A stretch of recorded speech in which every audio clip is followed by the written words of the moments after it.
và thầm cái số của ôn là đầu video này thay mày mũi tịt nè nhom clear brin côn nhom mà người về từ này chắc là thay muốn cho mà brin côn nhom một pi bịa thà blue côn đó blue ra thầm mày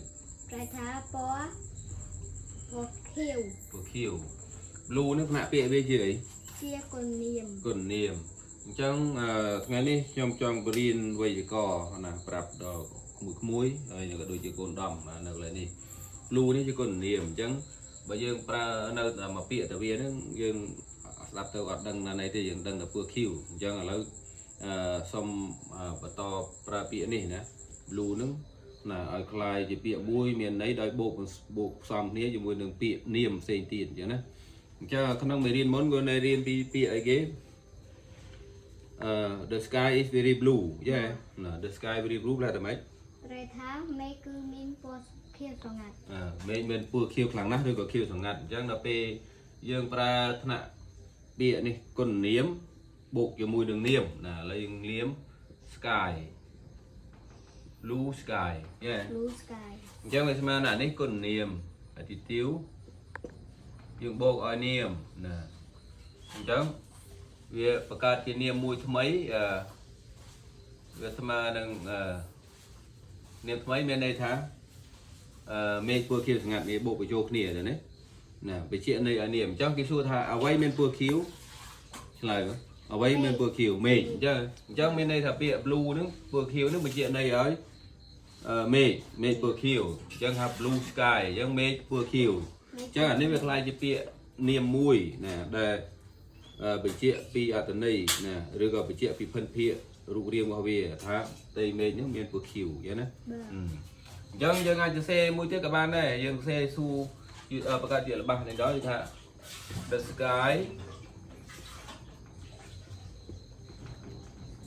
is blue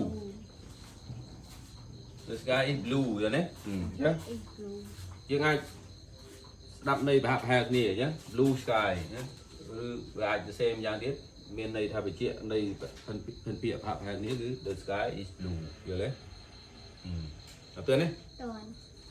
ដល់ទៀតដល់ពាក្យក្នុងមេរៀនមុនយើងចេះពាក្យអីគេពាក្យ green យេ green បាទ green grass green grass ពណ៌បៃតងដល់ពេលយើងបូកនឹង grass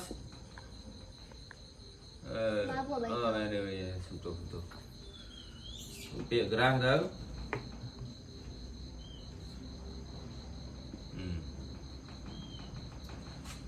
អញ្ចឹងវាបានពាក្យមួយថ្មីគឺ green grass ចេះបាទ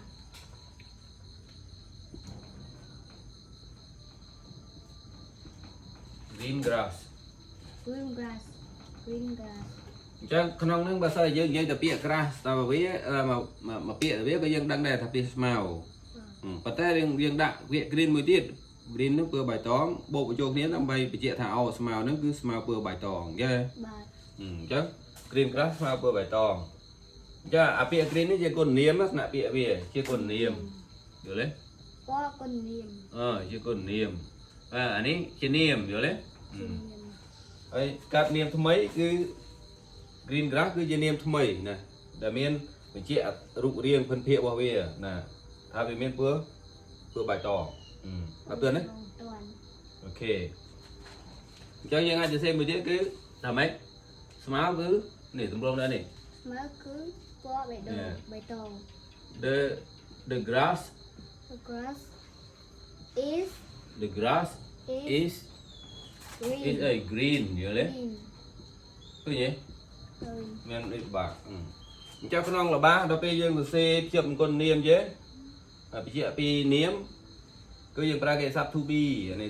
to be មាន am is are យល់ទេ to be ហ៎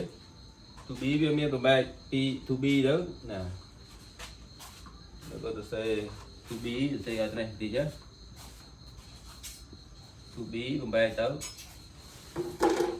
am is are យេដល់នេះចឹងគេត្រូវប្រើវា the grass is green អញ្ចឹងបើយើងសរសេរចេះមានតែស្មៅមកតោងទេស្មៅមកដើមទេយល់ទេប្រើពាក្យ is អញ្ចឹងស្មៅមានពណ៌បៃតងណាអញ្ចឹងនេះយើងអាចស្មើមួយទៀតគឺយើងស្មើថាជាវាស្មៅមកផ្ទាំង một cái line nữa nè, viên miền phơi nhỉ, là miền này trước các bạn đây nè,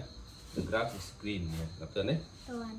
Ok, ngày nay dương chơi hết á, còn niêm ra chuyện ấy ơi niềm gặp tiền đấy, anh ấy à pị này để ha thà, còn niềm này rồi blue, green nhớ cái mới này còn niềm, chắc là nó ca bọ pré, nó ca bọ pré rồi đấy, បាទ ភាសាអង់គ្លេសខុសភាសាខ្មែរយើងអញ្ចឹងគេត្រូវបកប្រែពីខាងនេះមុនយល់ទេពីខាងស្ដាំដៃនេះអញ្ចឹងយើងនិយាយថា